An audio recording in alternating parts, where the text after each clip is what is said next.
Hola! My name is Marina Elizondo-Collado and I'm a second-year student at the Moore School of Music for Music Education, and today I will be teaching you guys how to establish a great basic conducting playing. So a few basic elements that you need to know in order to understand this video. I'm going to review posture really fast with you, conducting posture, right? It's important when you're a conductor to have a good foundation, the same way that you would as a singer, as a marcher, as an instrumentalist. There's always some kind of posture. You want your feet to be one in first position, like in ballet, but you want one to be slightly in front of the other one, and the left heel wedged inside the arch of the right foot.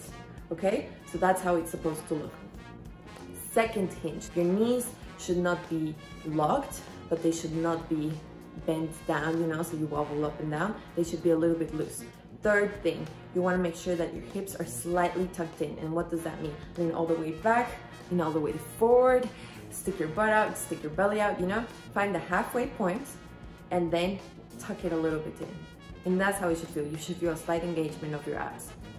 Fourth thing is your upper body, right? So roll your shoulders forward, roll your shoulders all the way back, find that middle ground, and you want your shoulders to be slightly rolled back, and it automatically opens up the sternum, you know?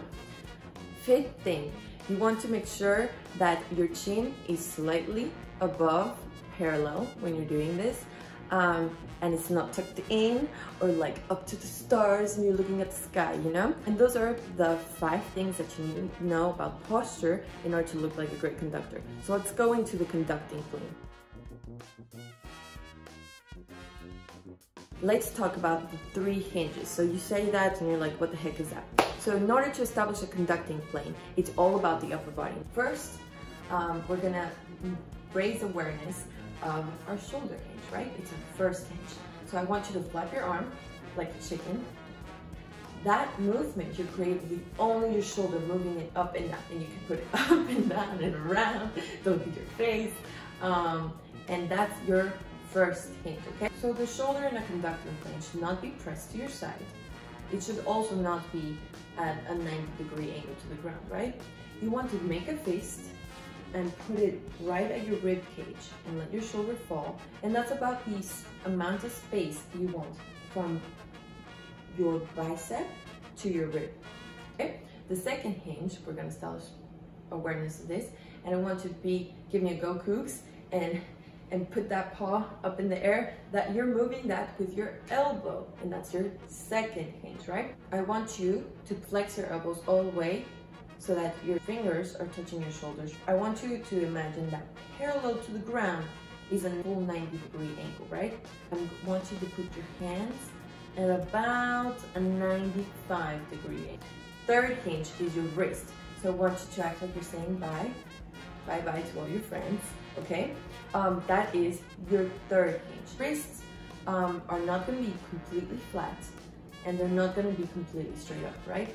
We're gonna leave them at about a 45-degree angle from parallel.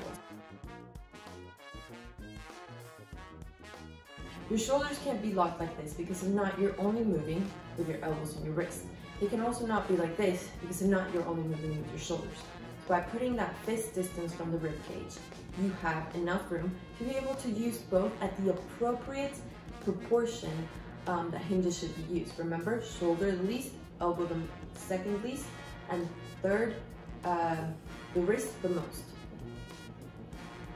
It is also important that your shoulders are not completely down or completely all the way up, because if not, you're only moving with your wrists.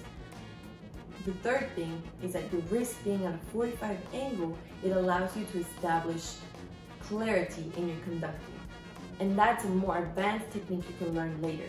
But right now for the conducting plane, if you don't have these 3 things set up correctly, you won't be able to do the more advanced things and make sure that it's clear. Because at the end of the day, the goal with conducting, as cool as it looks and as fun as it is to have clarity of communication from the conductor and what you want to make the music sound like and your musicians, right? So, congratulations! You now know all the information that you need to establish a great basic conducting plane. So let's review very fast. First concept that we reviewed over was posture. Remember that it's feet in the first position, left foot a little bit in front of the right foot, and the left heel wedged in the arch of the right foot. Awesome. Second posture element, the knees, not bent and not locked. Somewhere in the middle, somewhere comfortable. Third element, the hips, not your butt sticking out, not your belly sticking out, but rather a middle ground between the two, making sure that your hips are slightly tucked in and your abs are engaged. Fourth, your shoulders. Remember, shoulders not all rolled in, shoulders not fully rolled back, but a little bit more relaxed than fully rolled back. That's where you want your shoulders to be. Fifth, remember that is your chin. Chin lifted slightly above parallel. You got that? Awesome. Let's go to concept number 2 we reviewed. So first hinge, shoulder, chicken wing. Second hinge, elbow, cougar paw. Third hinge, wrist, back. Awesome.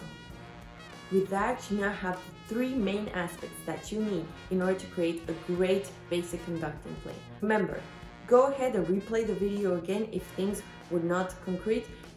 Also, if you want to go more in depth, remember that conducting is a long process and it evolves over time. So right now, I'm just giving you the basic building block in which you begin your conducting journey. Thank you so much for joining me in learning how to create a great basic conducting plane. I hope this was helpful for you, and make sure to comment below if you have any questions. Like and subscribe. Bye!